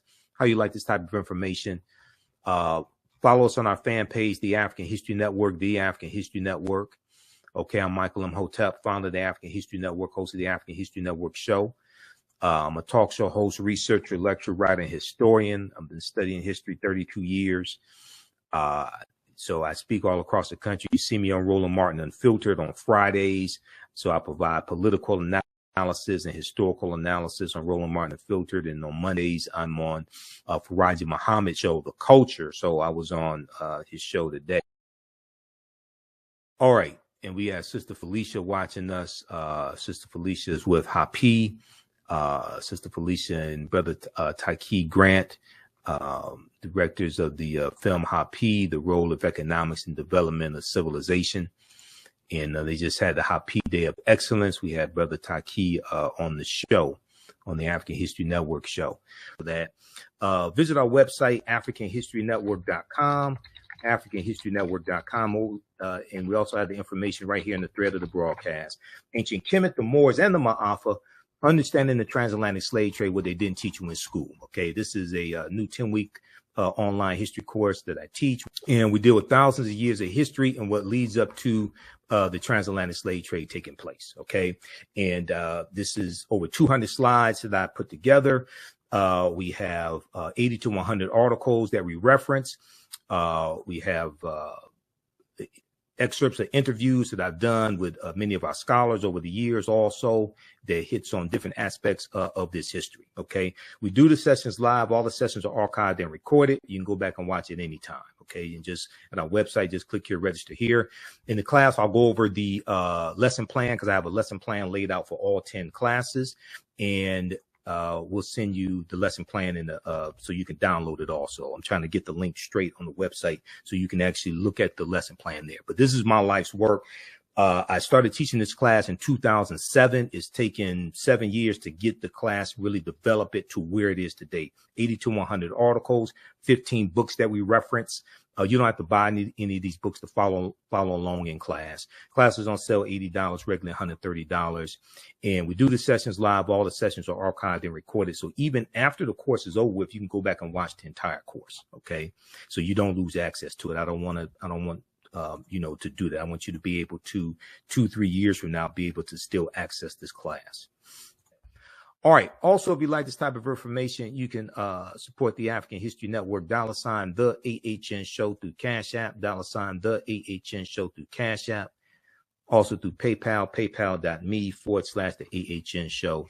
So go to our website, AfricanHistoryNetwork.com, scroll down, and we have the information here for the Cash App, PayPal. When you click on that, this is our official Cash App account, $ the AHN show. SHOW. When you go to it, it says Michael. These other ones are fake African History Network Cash App accounts. I'm still trying to get shut down because people have been stealing money from us. Okay. These are not ours. They're using our logo, all that stuff. I put the link here. You click on the link and it has our QR code here as well. Okay. All right. So look, I have to get out of here. We have the link for the class here in the thread of the broadcast. Also, register for the full class. That helps us keep doing the research, stay on the air, keep broadcasting. If you want me to do a presentation for your group or organization, please email me through the website or email me at ahnshow@theafricanhistorynetwork.com, ahnshow@theafricanhistorynetwork.com. And we can set that up either in person or virtually if you want me to do a presentation for your group or organization. Listen to the African History Network show Sundays, 9 p.m. to 11 p.m. Eastern Standard Time, right here on our social media platforms. Visit our website for more information about that. And watch me on Fridays on Roland Martin Unfiltered, as well on the Black Star Network on Facebook, YouTube, Roland Martin, Facebook, YouTube. Download the Black Star Network app. Okay. I want to go back to this topic here. Now, I want to deal with a little history of Francis Scott Key. Okay. First, let me show you this. Read this article here. I deal with this in my second class. This deals with the Compensated Emancipation Act of April 1662. People confuse and think paid reparations to all slave owners in the U.S. No, they did not. They only paid reparations to slave owners in the District of Columbia, which is Washington, D.C. Okay. So check that out. And there's other sources on that as well. Okay. This has it here. National Archives, District of Columbia Emancipation Act. This is the U.S. National Archives. It gives information. It provided for immediate emancipation, compensation to former owners who were loyal to the Union of up to $300 for each freed slave, of up to $300 for each freed slave. Let me flip over to this here, U.S. National Archives. Okay, on April 16, 1862, President Abraham Lincoln signed a bill ending slavery in the District of Columbia. The act brought to a conclusion decades of agitation aimed at ending white slavery. Decades of agitation aimed at ending white slavery. At ending what anti-slavery advocates called the national shame of slavery in the nation's capital. All right, now, it provided for immediate compensation to former owners who were loyal to the Union of up to $300 for each freed slave. Voluntary colonization of former slaves to locations outside the United States, and payments of up to $100 each for each person choosing immigration. Over the next 9 months, the Board of Commissioners appointed to administer the act approved 930 petitions, completely or in part from former slave owners, for the freedom of 2,989 former slaves. Okay, so read the rest of this here. That did not apply to all slave owners in the U.S. It only applied to those in the District of Columbia. Okay, that's why it's called that's the Compensated Emancipation Act, April 16th, 1862. All right. S. Rep said, good information. We need most of us to know what really happened. Yep, I agree. That's why it's important to support the African History Network, because this don't happen with no resources. Trust me, it takes a lot to finance the African History Network, and we're dealing with a lot of financial challenges this week that I have to take care of. If you want to support us, also $ the AHN Show through Cash App, $ the AHN Show through Cash App, and through PayPal, paypal.me/the AHN Show. We have the information on the homepage of our website, also theafricanhistorynetwork.com. All right, now I want to look at there's a good article that I deal with when I teach about Frank Key. I've done a presentation dealing with the history of the national anthem and also Kaepernick's protests as well. And okay, so this article here is called "Where's the Debate on Francis Scott Key's Slaveholding Legacy?" This is from SmithsonianMag.com. This is the official website of the Smithsonian Institute. Where's the debate on Francis Scott Key's slaveholding legacy? Okay, this is from July 1st, 2016 by Christopher Wilson, who's Director of Experience Design, National Museum of American History. During his lifetime, abolitionists ridiculed Francis Scott Key's words, sneering that America was more like the land of the free and the home of the oppressed. Sneering that America was more like the land of the free and the home of the oppressed. Okay. For the sake of time, I want to fast forward through this and get to the portion that I want to talk about. All right. Now, in 1814, This during the War of 1812. Francis Scott Key was a slave-holding lawyer from an old Maryland plantation family who, thanks to a system of human bondage, had grown rich and powerful. Now, this is Francis Scott Key right here, the man who wrote he named it The Defense of Fort McHenry. The Defense of Fort McHenry. It started out as a poem, and it was about a battle during the War of 1812. The War of 1812 was 1812 to 1814, and the U.S. was fighting against Great Britain once again. Okay, this is the War of 1812. Now, when Francis Scott Key wrote the poem that would, in 1931, become the national anthem, all right, and proclaim our nation, quote, the land of the free, like Thomas Jefferson, Francis Scott Key not only profited from slaves, he conceptions of American citizenship and human potential. Africans in America, Francis Scott Key said, were, quote, a distinct and inferior race of people, which all experience proves to be the greatest evil that afflicts a community. Francis Scott Key was a straight up white supremacist slave owner. What the hell am I going to sing a song that he wrote that became the white national anthem? That's just stupid. That's what happens when you don't understand history. You don't understand what you're participating in. This is why I don't sing the white national anthem.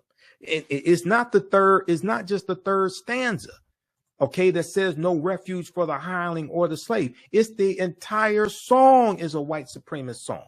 As I said before, it was written by white people, for white people, about white people, and it was voted on in Congress by white people to become the white national anthem.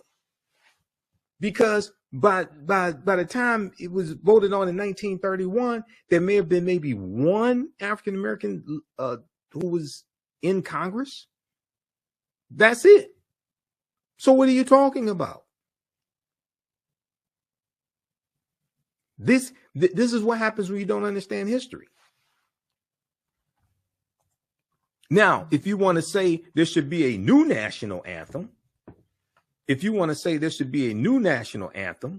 okay, that supports that is inclusive of various races of people, and it's inclusive of everybody. If you want to say there should be a new national anthem, okay, I can agree with that. I'll go, I can agree with that. If there should be a new national anthem, this is not it right here. And then when you get into the Colonial Marines was a group of Marines who were a lot of them were former slaves. And this was a group that Francis Scott Key and his men had a battle with 2 or 3 weeks prior to him writing this. And because when he writes The Defense of Fort McHenry, he's watching a British attack on Fort McHenry in Baltimore. Okay. That's why it's called The Defense of Fort McHenry. So when you get into all this, then you see his animosity for African people come out. So this is why, a lot of this stuff I sit back and I look and I'm saying, okay, this is why our motto is right knowledge corrects wrong behavior. What you do for yourself, what you do to yourself, and what you allow other people to do to you and get away with is based upon what you think about yourself. What you think about yourself is based upon what you have been taught about yourself. What you've been taught about yourself is based upon everything you've read, heard, and seen about yourself. All right, Sister Felicia, thanks for the support also as well. Okay, so guys, you can support us through Cash App and PayPal. Definitely you should support or register for one of our paid online classes. Okay, because just so people understand, because I guess a lot of people that don't do this don't know this, but I use 2 different digital platforms to teach those classes, Crowdcast and LearnWorld. Okay. And I have to pay them each month. So it's not free to teach those classes. Free. I have to pay to teach those as well. All right. All right. Let's continue here. I want to go back to this. All right, so a few of the British troops in the War of 1812 stunned and demoralized America by attacking Washington and setting the Capitol building and the White House ablaze. They attacked Washington, D.C. They burned the White House down and the U.S. Capitol building, the British, okay? On August 24th, 1814, the British turned their attention to the vital seaport of Baltimore, all right? Now, September 13th, 1814, British warships commenced an attack on Fort McHenry in Baltimore, which protected the city's harbor. For 25 hours, bombs and rockets rained down on the fort while Americans, still wondering whether their newfound freedom would really be short-lived, awaited news of Baltimore's fate. So this is after the American Revolutionary War, which was 1775 to 1783 against Great Britain also. Okay. So, so you have America, largely white people in America, wondering, okay, are we still going to be a free nation, etc.? Now, it's also important to note that a lot of African slaves ran away and ran over to the British side to fight for the British against the U.S. in the War of 1812, just as they did during the American Revolutionary War. Just as they did during the American Revolutionary War, there were more what we would call African Americans. There were more African Americans who fought on behalf of the British during the American Revolutionary War than fought on behalf of the colonies, because the British were the first ones who said, if you come fight for us, we'll set you free when this war is over with. All right. So we were born at night, but not last night. We said, okay, we're going to go fight for the British because we wanted to be free. So and you know, to make a, not to, I'm trying to keep this short. This is the short version. I've done an extensive version of all this. This is the short version right here. But there, at the end of the War of 1812, the U.S. demanded that Great Britain return. It was about 6,000 runaway slaves. They demanded that Great Britain return about 6,000 runaway slaves. Great Britain refused to do so. Okay. The War of 1812, to understand these, and you know, and to understand the U.S., and this puts us on a trajectory to the Civil War also. Okay, this puts us on a trajectory to the Civil War as well. Read this article here, just for the sake of time. This is written by Dr. Jason Johnson for TheRoot.com. I'm not a big fan of Dr. Jason Johnson. I've been listening to him, and yeah, he's all right, but I'm not. Some of that stuff he says is just it's not accurate. Let me just be polite and say it like that. Star-Spangled Bigotry: The Hidden Racist History of the National Anthem. July 4th, 2016. So it goes through and it talks about, let's look at the Colonial Marines, okay? Because on particular note, Francis Key's opposition to the idea of the Colonial Marines. Now, the Colonial Marines were a battalion of runaway slaves who joined with the British Royal Army in exchange for their freedom. The Colonial Marines were not only a terrifying example of what slaves would do if given the chance, but also a repudiation of the white superiority that men like Francis Scott Key was so invested in. So you got to understand, they get to go, these are runaway slaves who ran away from the U.S. and fought on behalf of Great Britain. Now they get the opportunity to take up arms and go kill their former slave masters. Oh, hell yeah, they're with that. And they're going to get their freedom also. That's why more of them fought on behalf of Great Britain than fought for the U.S. This terrified people like Francis Scott Key, who was a slave owner. Because I guarantee you, he was afraid that his slaves would have an uprising as well and take him out too.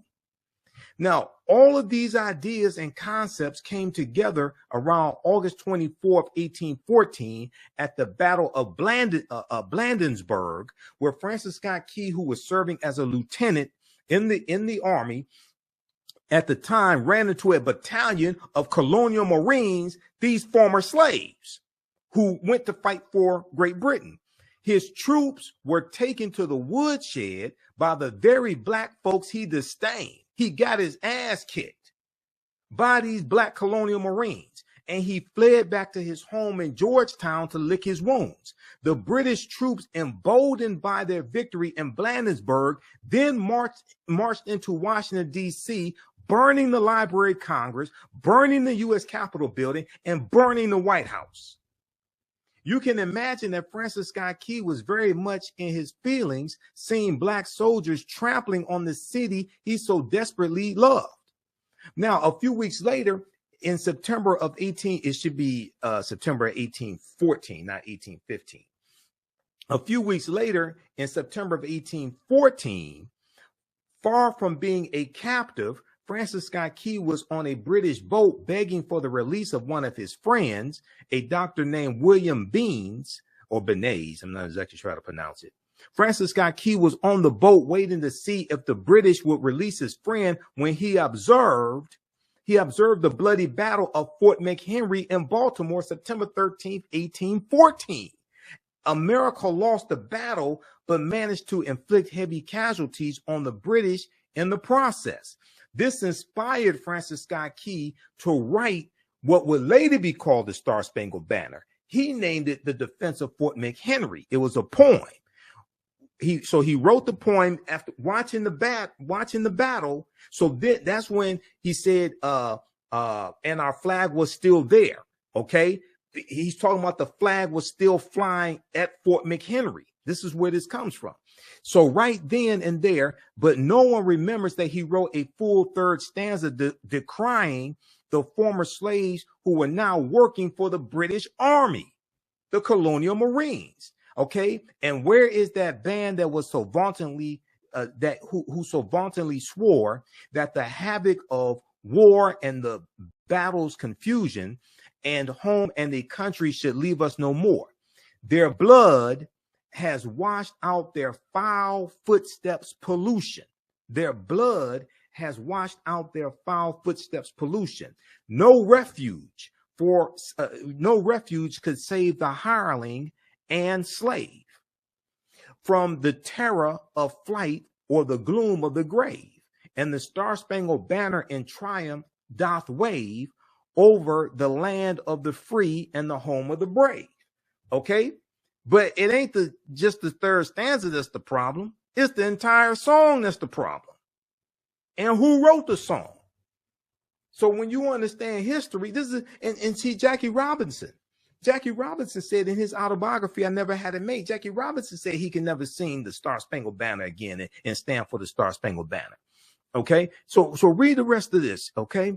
Knowledge is power. Right knowledge corrects wrong behavior. What you do for yourself, what you do to yourself, and what you allow other people to do to you and get away with is based upon what you think about yourself. What you think about yourself is based upon what you have been taught about yourself. What you've been taught about yourself is based upon everything you've read, heard, and seen about yourself. All right, now,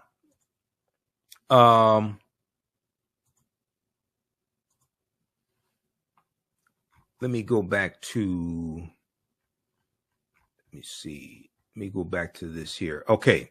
So we have, we talked about Beyonce performing at Coachella. We talked about some of the history of Lift Every Voice and Sing, the Black National Anthem. Okay. It's not the unofficial Black National Anthem, because I tell you, when I was growing up, we say, okay, now it's time to sing the unofficial Black National Anthem. No, that's white people trying to tell us it's the unofficial Black National Anthem.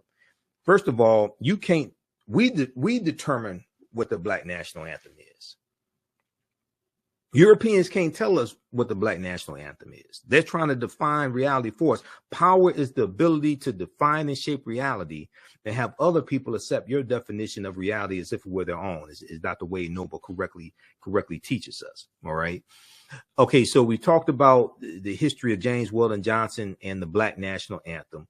We talked about backlash the NFL is getting for having Sheryl Lee Ralph perform it during a game during the Super Bowl, and 68 to 70% of the league are African American.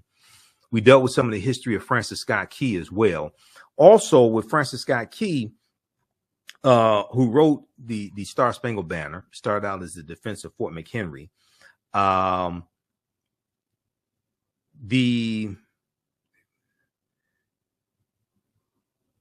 Let me see something. It's right here. Yeah. I want to go to this piece right here, back to the Smithsonian. Let's look at this here. Back to the article from Smithsonian Mag. All right. The poem he wrote celebrated the Star Spangled Banner as a symbol of the resilience and triumph of the United States. Now, ironically, while Francis Scott was composing the line over the land of the free, it is likely that Black slaves or African slaves were trying to reach British ships in Baltimore Harbor. They knew that they were far more likely to find freedom and liberty under the Union Jack, which is the British flag, under the Union Jack, than they were under the Star Spangled Banner. Okay. The land of the free for who, Francis Scott Key? The land of the free for whom? Now, additionally, Francis Scott Key used his office as the district attorney for the city of Washington, D.C. from 1833 to 1840 to defend slavery, attacking the abolitionist movement in several high-profile cases. He tried to have Reuben Crandall executed for having abolitionist pamphlets. In the mid-1830s, the abolitionist movement was gaining momentum. So right around 1830, 1831, the Underground Railroad is formed, okay? Largely up north. The majority of it is up north, okay? And then you have a Southern Underground Railroad going from Texas into Mexico, because when Vicente Guerrero, who was the second president of Mexico, when Vicente Guerrero became president, he abolished slavery because he was a former slave. He was like Afro-Mexican, Vicente Guerrero. All right. So you had between 5,000 to 10,000 runaway African slaves who run away from Texas and surrounding areas like Mississippi, things like this. They run into Mexico, because Mexico is free territory now. Then you have the Underground Railroad going from the south, going up north also. Okay, now in the mid 1830s, the abolitionist movement was gaining momentum. All right. And with it came increased violence, particularly from pro-slavery mobs attacking free African Americans and white abolitionists, and other methods to silence the growing cries of abolition. In the U.S. House of Representatives and United States Senate, in a House of Representatives and United States Senate inundated with petitions from abolitionists calling for the ending or restriction of slavery, pro-slavery congressmen looked for a way to suppress the voices of abolitionists. Now, also, we know that in 1808, January 1st, 1808, the international transatlantic slave trade was abolished. And the international transatlantic slave trade dealt with bringing Africans into the country to enslave them. And this is that law passed Congress March 2nd, 1807. Okay. And it went into effect January 1st, 1808. Now, it still allowed slavery to exist in the U.S., but it made it illegal to bring Africans into the country to enslave them. And this dealt with treaties that there were international treaties, Great Britain and the United States. Britain into 1807, U.S. Congress March 2nd, 1807 bans the international transatlantic slave trade. National other countries that enter into these international treaties, and this is stipulated in Article 1, Section 9, which the earliest that the international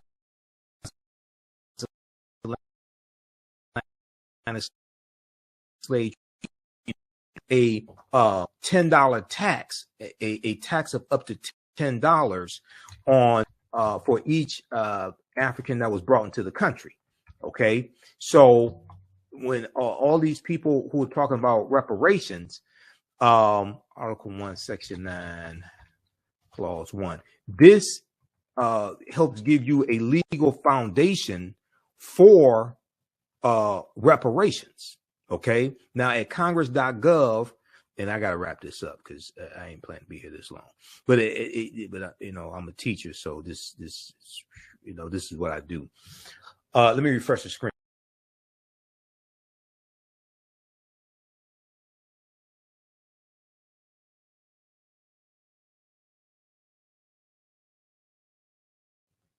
All right, now, okay, we're back here because I got to upgrade the I got to upgrade my laptop. I need a new laptop. I need one that has a faster processor than this laptop here.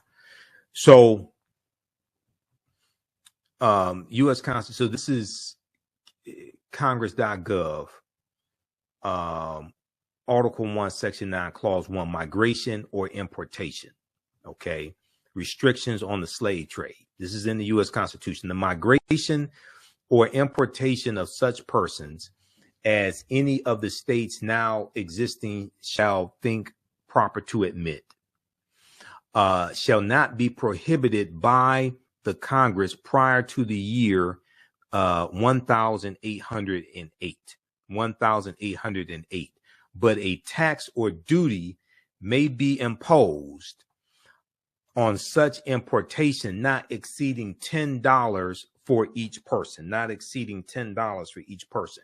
So all the Africans that were brought into this country from January 1st, 1808 to July of 1860, when the Clotilda comes into Alabama, about July of 1860, and the Clotilda is the last known slave ship that came into the U.S., and that was illegal because when that whole thing happened because of a bet that a wealthy white man made that he could bring in a slave ship and he could navigate around the authorities. Okay, that's how that happened.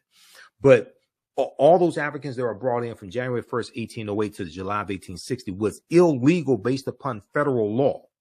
And their court cases like the 1841 U.S. Supreme Court case of the United States versus the Amistad that document this, because those Africans, Joseph Sinkio and those Africans largely from Sierra Leone on the Amistad slave ship, which was 1839, and then the U.S. Supreme Court cases 1841, when they were captured, it was illegal and violated international treaties.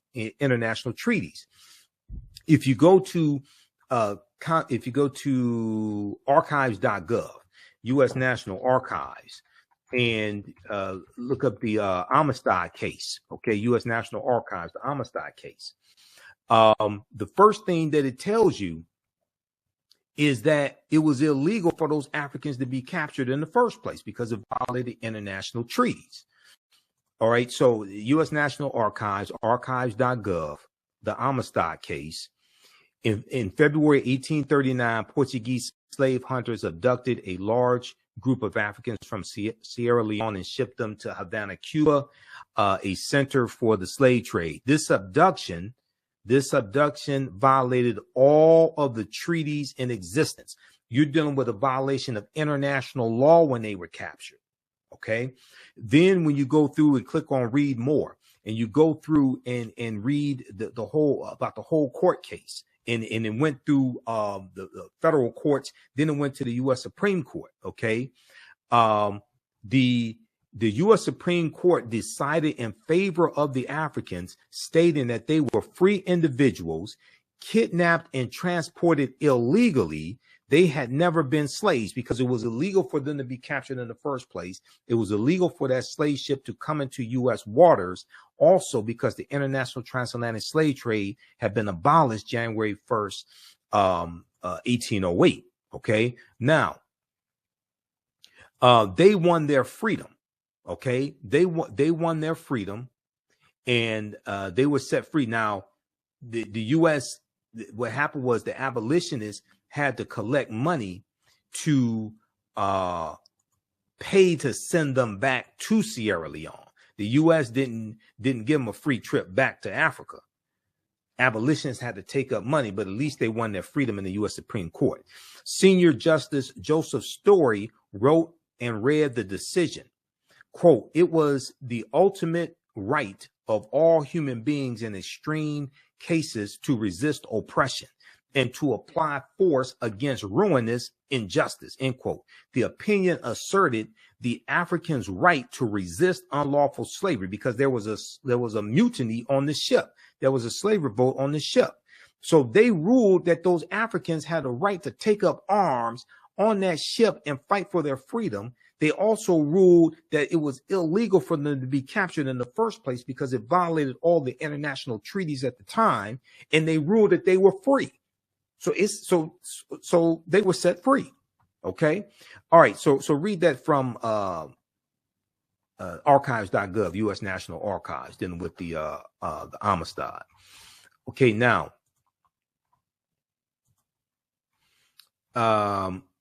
let's go back. I'm going to wrap up here because I have to get out of here. I'm going to wrap up here with the Smithsonian Mag, and then we'll give you information about my online course, my 12-week online course that I teach also, where we get deep into this history. In the House of Representatives and United States Senate inundated with petitions from abolitionists calling for the ending or restriction of slavery, pro-slavery congressmen looked for a way to suppress the voices of abolitionists. In 1836, the House of Representatives passed a series of gag rules to table all anti-slavery petitions and prevent them from being read or discussed, raising the ire of people like John Quincy Adams. John Quincy Adams, the sixth president, who was the son of John Adams, the second president, and John Quincy Adams was one of the defense attorneys for those Africans on the Amistad slave ship. Okay. So when you watch the movie Amistad, and a lot of people saw the movie Amistad, I think it was 1997. Okay. A lot of people don't understand what they were seeing.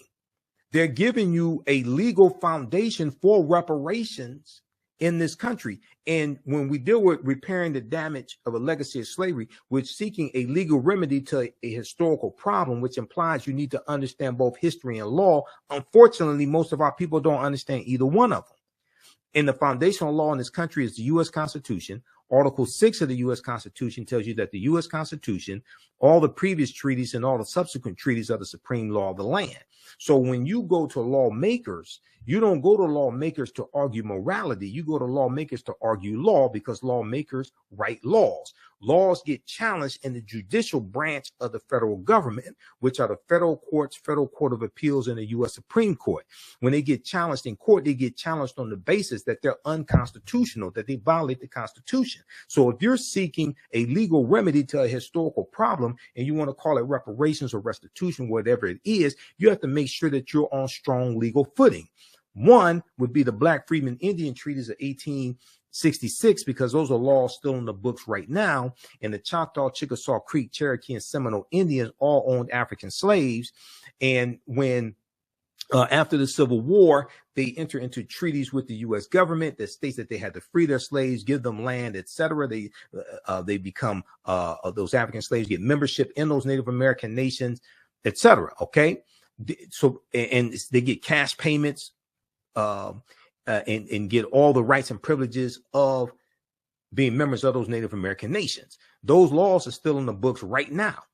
That's one of our best chances to get any type of repairing the damage of the legacy of slavery. 1. 2 would be based upon Article 1, Section 9, Clause 1 of the U.S. Constitution, okay, which ended the international transatlantic slave trade.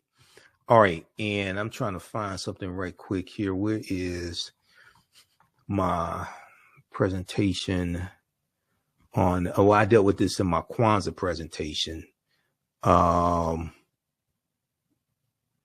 Yeah, I dealt with this in my Kwanzaa presentation, dealing with reparations. So check out this piece here. And I've also talked about this on the African History Network show. I talked about this on Hot Pete Talks as well with Felicia Hardin and Taki Grant, also when they interviewed me before. Look at this here. So attorney Demario Solomon Simmons, who we've been on Roland Martin Unfiltered before together, he's working with Representative Maxine Waters to enforce the Black Freedmen Indian treaties of 1866 for descendants of the Black freedmen. Now, you're not going to get anything like this passed with Republicans in control of the House of Representatives. Democrats have to take back control of the House, and it takes 218 votes to get any bill passed in the House of Representatives, okay? Descendants of Black freedmen enslaved by Native Americans in 1800 seek tribal citizenship. Representative Maxine Waters tries to help. If we look at this, go through, read these articles, and we discuss this in my online classes, but go through and read these articles here. Even though progress is being a little progress is being made, African Americans don't understand how to get reparations, law, and the legislative process. Read this article from thegrio.com. Maxine Waters leads push to get justice for Black Native Americans. This is from October 13th, 2021. Maxine Waters leads push to get justice for Black Native Americans. A dispute between Black members of indigenous tribes and the federal government is part of a history that is now being exposed on Capitol Hill. Congresswoman Maxine Waters is calling out Native American tribes, the Choctaw, Chickasaw, Creek, Cherokee, and Seminole Indians, who held Black slaves and continue to discriminate against Black Native Americans. Okay, descendants of those Black enslaved by the hands of Native American tribes may get a slice of justice through access to Native American federal subsidies that have previously been denied to them. The California Congresswoman is seeking to get 5 tribes to comply with their 1866 treaty obligations that recognizes Black Native American freedmen, and their descendants as full citizens of their tribes, therefore making them entitled to all of the rights afforded to any other citizens of those Native American tribes or nations. Representative Maxine Waters tells the read that. Much of the dispute between Black members of the indigenous tribes and the federal government is part of a history that is now being exposed on Capitol Hill. Now, this ties into the origins of Black Wall Street in Tulsa, Oklahoma, and I've done a 2.5-hour lecture dealing with the history of Black Wall Street in Tulsa, Oklahoma. It's available at our website, theafricanhistorynetwork.com, theafricanhistorynetwork.com. Tulsa, Oklahoma was founded by Creek Indians around 1836, who got pushed off their land in the southeastern United States because of the Indian Removal Act of 1830, signed by President Andrew Jackson. Okay, I'm making this too long. I got to stop here because I'll just keep going. Read that article, okay, and read this one also.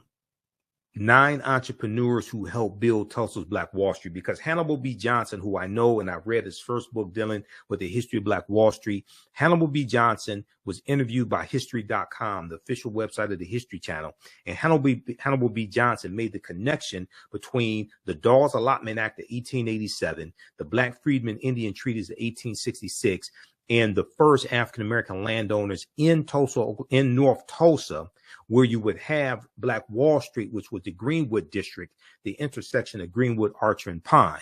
Quote, the relative wealth of some Black folks in Oklahoma comes in part from their connection to these Native American tribes and their land ownership, says Hannibal B. Johnson, historian and author of Black 100, an American city grapples with this historical racial trauma. The Dawes Allotment Act 1887, named after Senator Henry L. Dawes of Massachusetts, authorized the government to divide tribal territory into allotments for individual Native Americans, which included Black members of those Native American tribes. As word spread that Indian Territory was a safer place for African Americans to settle between 1865 and 1920, more than 50 Black townships were founded in Oklahoma. More than 50 Black townships in Oklahoma. Okay, so let me go back to this article and finish this up because I have to get out of here. And you know, this is teaching history is my passion, but I'll just keep going. I'm telling you right now. You know, like the Energizer Bunny, you just keep going and going and going. That's what I'll do. I'm going to have to get out. 1836, the House of Representatives passed a series of gag rules, raising the ire of people like John Quincy Adams, who saw restricting debate and assault on a basic First Amendment right of citizens to protest and petition. Okay, protest and petition to end slavery. Now, in the same year, okay, so that'd be 1836. In the same year, shortly after a race riot in Washington, D.C. in 1836, when an angry white mob set upon a well-known black restaurant owner, Francis Scott Key, the man who wrote the Star Spangled Banner, the man who talked about the land of the free and the home of the brave for white people. Francis Scott Key likewise sought to crack down on the free speech of abolitionists, those fighting to end slavery. Francis Scott Key believed these abolitionists were riling things up in the city of Washington, D.C. Francis Scott Key prosecuted a New York doctor living in Georgetown for possessing abolitionist pamphlets. In the resulting case of the U.S. versus Reuben Crandall, Francis Scott Key, the man who wrote the Star Spangled Banner, made national headlines by asking whether the property rights of slaveholders outweighed the free speech rights of those arguing for slavery's abolishment. Francis Scott Key hoped to silence abolitionists. He hoped to silence abolitionists who he charged wished to, quote, associate and amalgamate with the Negro, end quote. He said abolitionists wanted to associate and amalgamate with the Negro. See, he's saying these abolitionists want to have sex with Negroes. Basically, that's what he's saying. Okay, they want to associate and amalgamate with the Negro, and he thought African people were mentally inferior. Though Reuben Crandall's offense was nothing more than possessing abolitionist literature, Francis Scott Key, who was the district attorney to Washington, D.C., felt that abolitionist free speech rights were so dangerous that he sought to have Reuben Crandall executed by hanging for possessing abolitionist pamphlets. And you want to say there's one national anthem? You're talking about the white national anthem. Read this article from SmithsonianMag.com. This is the official website of the Smithsonian Institute. Where's the debate on Francis Scott Key's slaveholding legacy? There is no debate. If you understand history, ain't nothing to debate. Just deal with the facts and evidence. Proper documentation ends all conversation. All right. How'd you all like this type of information? Give us a thumbs up. Give us a heart. Give us a like on this broadcast. Please support the African History Network. Please support the African History Network. Definitely need your support for that. Visit our website, AfricanHistoryNetwork.com, AfricanHistoryNetwork.com. And we also have the information right here in the thread of the broadcast. Ancient Kemet, the Moors, and the Ma'afa, understanding the transatlantic slave trade, what they didn't teach you in school. Okay, this is a new 10-week online history course that I teach, and we deal with thousands of years of history and what leads up to the transatlantic slave trade taking place. Okay, and this is over 200 slides that I put together. We have 80 to 100 articles that we reference. We have excerpts of interviews that I've done with many of our scholars over the years also that hits on different aspects of this history. Okay. We do the sessions live. All the sessions are archived and recorded. You can go back and watch it anytime. Okay. And just at our website, just click here, register here. In the class, I'll go over the lesson plan because I have a lesson plan laid out for all 10 classes. And we'll send you the lesson plan in the, so you can download it also. I'm trying to get the link straight on the website so you can actually look at the lesson plan there. But this is my life's work. I started teaching this class in 2007. It's taken 7 years to get the class, really develop it to where it is today. 80 to 100 articles, 15 books that we reference. You don't have to buy any of these books to follow along in class. Classes on sale $80, regularly $130. And we do the sessions live. All the sessions are archived and recorded. So even after the course is over with, you can go back and watch the entire course. Okay. So you don't lose access to it. I don't want to do that. I want you to be able to 2-3 years from now, be able to still access this class. All right. Also, if you like this type of information, you can support the African History Network, $ the AHN show through Cash App, $ the AHN show through Cash App, also through PayPal, paypal.me/the AHN show. So go to our website, AfricanHistoryNetwork.com, scroll down, and we have the information here for the Cash App, PayPal. When you click on that, this is our official Cash App account, $ the AHN show. SHOW. When you go to it, it says Michael. These other ones are fake African History Network Cash App accounts. I'm still trying to get shut down because people have been stealing money from us. Okay. These are not ours. They're using our logo, all that stuff. I put the link here. You click on the link and it has our QR code here as well. Okay. All right. So look, I have to get out of here.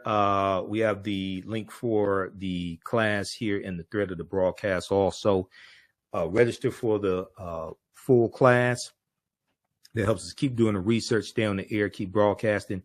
If you want me to do a presentation for your group or organization, please email me through the website or email me at ahnshow@theafricanhistorynetwork.com, ahnshow@theafricanhistorynetwork.com.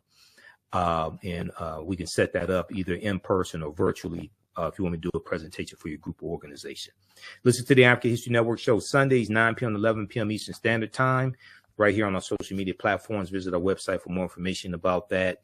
And watch me on Fridays on Roland Martin Unfiltered, as well on the Black Star Network on Facebook, YouTube, Roland Martin, Facebook, YouTube. Download the Black Star Network app. Okay. Remember, right now it's correct wrong behavior. It's not over till we win. Wakanda forever.